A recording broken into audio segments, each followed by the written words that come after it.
Okay, so before we move over to the club to see how the game went, let's have a quick look at the scenario we're going to be playing, or we were playing. So we were playing Capture the Giant, and I'll just give you a quick rundown of what it involves so you can understand what happened.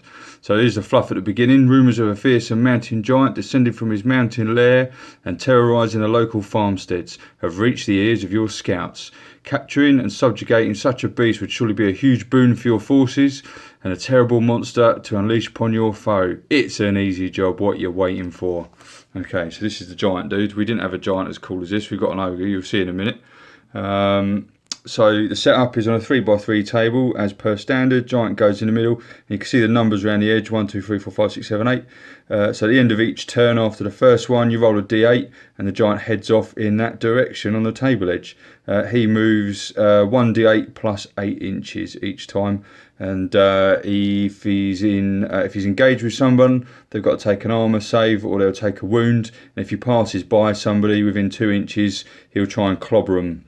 It's quite a brutal attack. I think it was 68s. Where is it? Over here somewhere.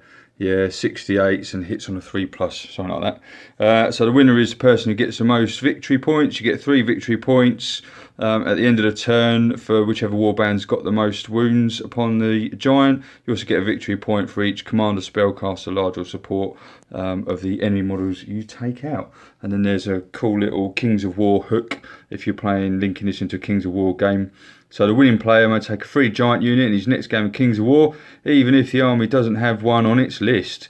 That's pretty cool, isn't it? So use the unit entry from the Ogre Force list. However, the poor thing is a little wounded after the encounter with the warbands, so starts the game with d8 damage. The giant is considered an ally, but doesn't count towards the points cost limit for allied contingent of the army. So that's the scenario we're playing. Let's head over to Milton Hundreds Wargames Club and see how we got on.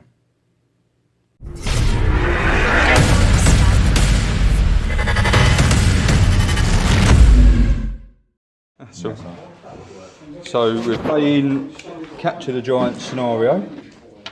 This is our giant in the centre. Give you a quick flyby of the table. There it is. Mark, introduce you to his warband. Hiya, so my Night Stalkers, I've got led by Shade here. He's quite a badass kind of guy. Shady. He's got a heavy weapon. It doesn't look like it, but he's obviously just stronger or something. Then I've got 2 Reapers. These guys have both got wicked daggers, which makes them really good from behind. Yep. Then you've got 2 Phantoms, which have got wicked daggers as well. These guys can fly. They're pretty cool. Then you've got a Shadow Hound, which is really quick and good at attacking people that are already wounded.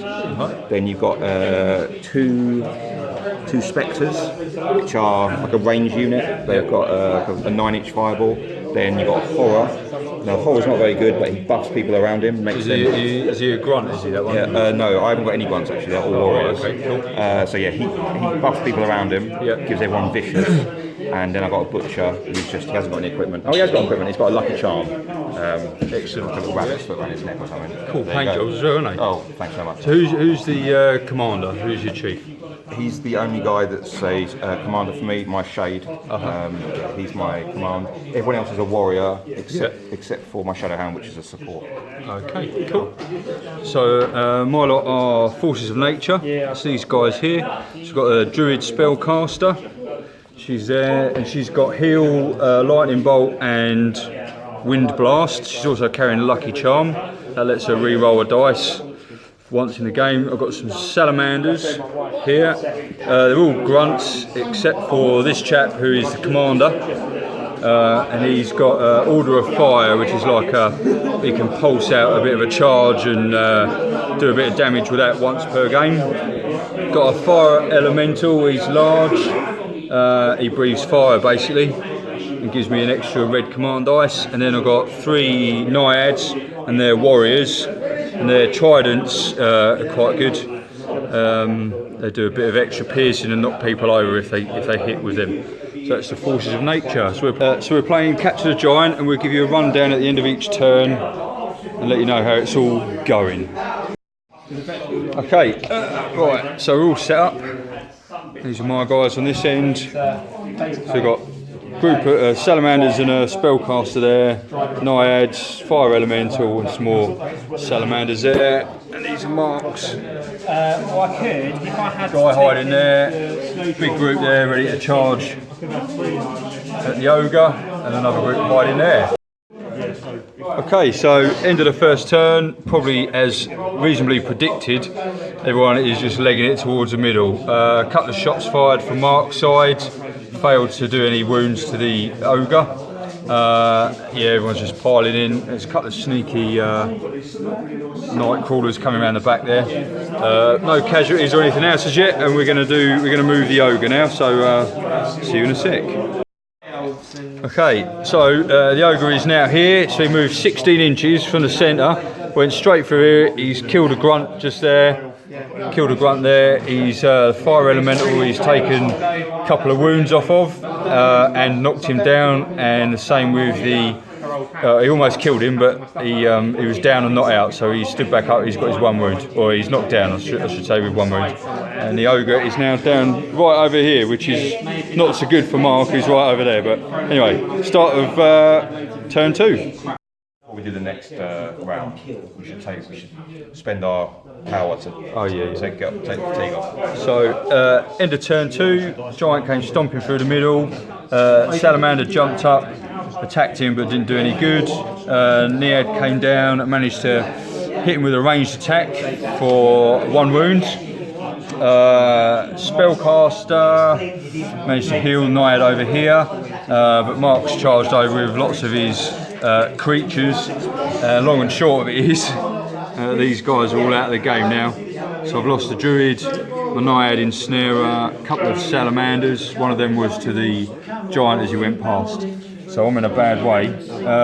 Victory points, Mark's got 2, 1 for the support, 1 for the spellcaster, and I've got 3 because I've got a hit on the giant over there. So we're going to clear up and start turn number 3. Okay, so the giant activated, he was about here. He basically smashed my salamander commander as he legged it up there for 12 inches towards space number 5. So that's the end of that. So I've lost half my force now, so I need to roll a nerve test to activate. Start turn 3. Okay, end of turn 3. So as you can hear from my voice, it's gone from bad to worse. Just about everybody's out now. The elementals got taken out, pretty much the rest of the salamanders. So I've got my commander left and this lowly naiad here. Activating to see if I even do anything, and they're right on the edge of my board, so Mike is pretty well stocked. He's got guys all over the place charging down the lowly ogre, and he's now up to 6 victory points versus the 3 I got. Okay, so activated the ogre. He started here. He's moving towards number 2, which is a point over there. On his way past, he's bashed, killed him and killed him. He was already on the floor, so that's 2 down for Mark. And then start a turn number 4. Okay, so the end of turn number 4. My last salamander ran away. He was a coward, but my Naiad passed her test. Charged the ogre.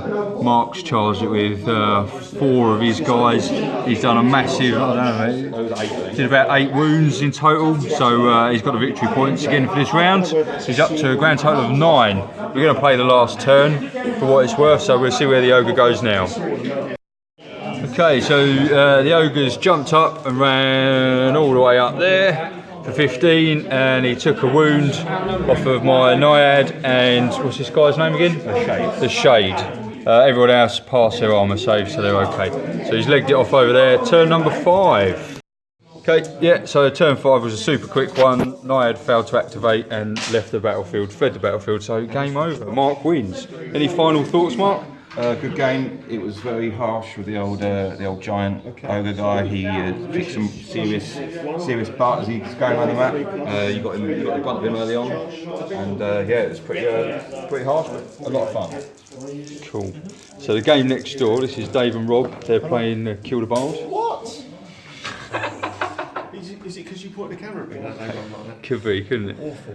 Alright, so Right. pause. Okay. Right, thanks for watching. Just a few pictures now. So this is some action shots of the game as it went. As you go along, some excellent dice rolls from Mark there as he's beating up the ogre, and some more bits and pieces of fire elemental in battle. Some other bits and bobs. Got some pictures of the teams in a sec. That's where we started out. So this is a losing team, the Salamanders. Didn't do very well in the end, but there you go, ran away. These are the winners, the old Night Stalkers. Mark's excellently painted Night Stalkers. There's the main man, the ogre. You can see that, can't you? You don't need me to tell you. So these guys were on the table next door. This was Rob and Dave's game. They were playing Capture the Bard. It was Basileans versus Northern Alliance. So there we are. I hope you enjoyed the show. We'll do some more of these again soon. Thanks for watching. Take care.